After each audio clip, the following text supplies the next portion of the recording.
My oh my, what's this I see? A mortal come to see the tree.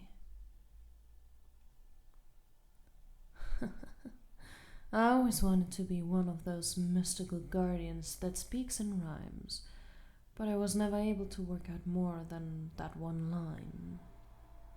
What can I do for you, O brave mortal? You've traveled a path that few ever follow, and that few will still reach the end of it. I presume you're interested in the Tree of All Hearts. It's quite a sight, isn't it? The dazzling fruit nearly outshined the sun, or so I like to say when I'm waxing poetic. But I must insist you not step any closer.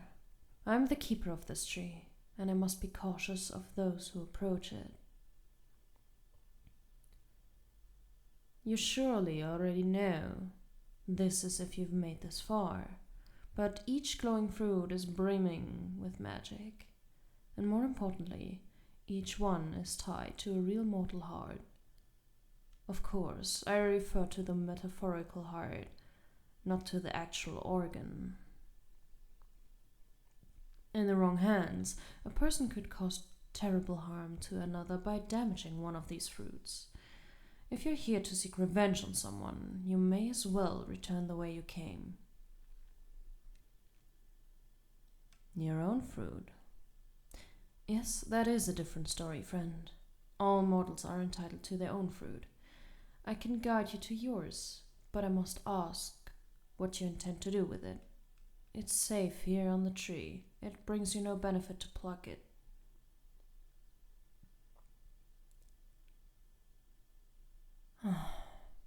I feared as much. Visitors are rare, but whenever they come, they nearly always want to eat their heart's fruit. You know the consequences, don't you? You'll never love again if you do this. It takes the phrase swallowing your feelings to its most literal extreme. Yes, I thought so. Why else would someone travel all this way? You're here for exactly that purpose.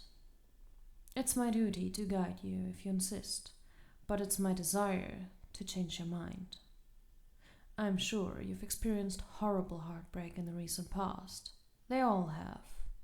Like a wild animal chewing off their own leg to escape a trap, some would rather lose all ability to feel than continue to feel pain. But this pain will end. You must know that's the case. The pain comes and then it goes. Most likely you'll be hurt yet again. But that pain too will pass. You need to exercise patience and strength.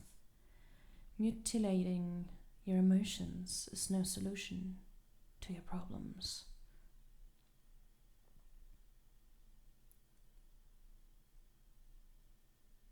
Perhaps not. Whatever drove you to such lengths, I'm sure it's something few people have experienced. Perhaps even I can't fathom the pain you're in, though it's unlikely. I've lived for millennia and experienced love and lust more times than anyone can count. But even though you've experienced the lowest lows of heartbreak, I suspect that you've never reached the highest heights of true, pure love. You mustn't sacrifice your chance when you don't even know what you're giving up.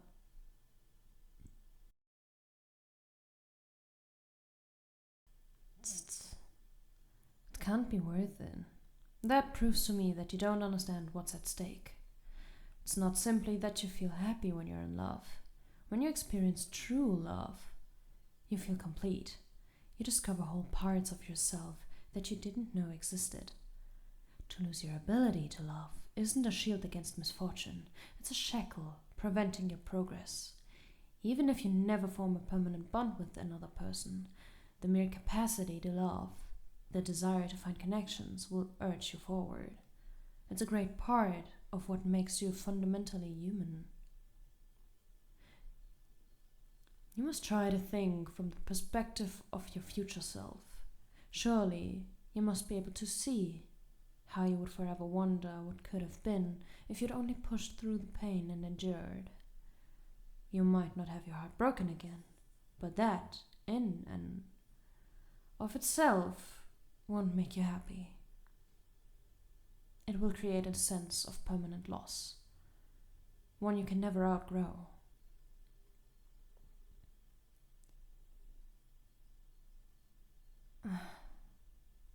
Then I have a request. Will you allow me to give you an opportunity to experience what you'll be sacrificing? You wouldn't object to being unable to make an informed decision, would you? What I mean is, well, I'd like the chance to court you, to woo you. I don't mean to boast, but, well, it's simply a fact that I'm an amazing romantic partner. As keeper of the tree of all hearts, I have a deep understanding of love that few others can approach, and I have more first-hand experience than any mortal could possibly imagine. I'm confident that given the chance, I could win you over and show you the bliss of pure, unadulterated love. This must seem strange, given we don't know each other, but you deserve a chance to find purpose in loving others again. It breaks my heart to see people throw away love, and for once, I'd like to be responsible for making a visit of leave filled with love, instead of devoid of it. Well, I suppose that depends. How much time are you willing to give me? I'll do my best to have you falling head over heels in whatever time frame I can, but of course, longer is better. This is an incredibly important decision you're making. You should consider giving me plenty of time to show you an alternative. But you are considering it, aren't you? Despite what you say about being committed, you're not really ready to give up on love, are you? I think you know deep down that you want to be able to feel deeply for someone, and for them to feel deeply for you. Nonsense. As the keeper of this tree, you could say that preserving love is my duty. This could be any less of a waste of time for me, and the same goes for you. This is the most important, worthwhile thing we could be doing. You underestimate yourself. Perhaps your recent experience has left you feeling like you're worthless, but you have more worth than you could ever know. There are worlds within you. You, like any other mortal, have boundless potential. You are, beyond any shadow of doubt, important. And in truth, you have worth beyond that most of others. Not just anyone can find their way here. It takes uncommon insight and dedication to complete the journey. Simply by being here, you've proven that you're exceptional.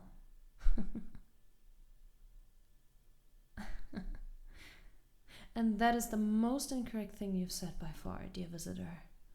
I'm not offering this to you out of mere obligation or out of simple pity. I'm very skilled in the art of seduction, but I'm completely incapable of faking it. I can only effectively woo someone that I want to woo. I have an excellent eye for great lovers, you see, and you've caught my attention. As I said before, your presence here alone proves you to be an exceptional mortal. And beyond that, you strike me as my type. You've been driven to this point, I think, because you carry deep emotions. I appreciate people who feel things intensely the way I do. So I've simply spotted a golden opportunity, one that grants me a mortal lover suited to my tastes, and you a renewed faith in love.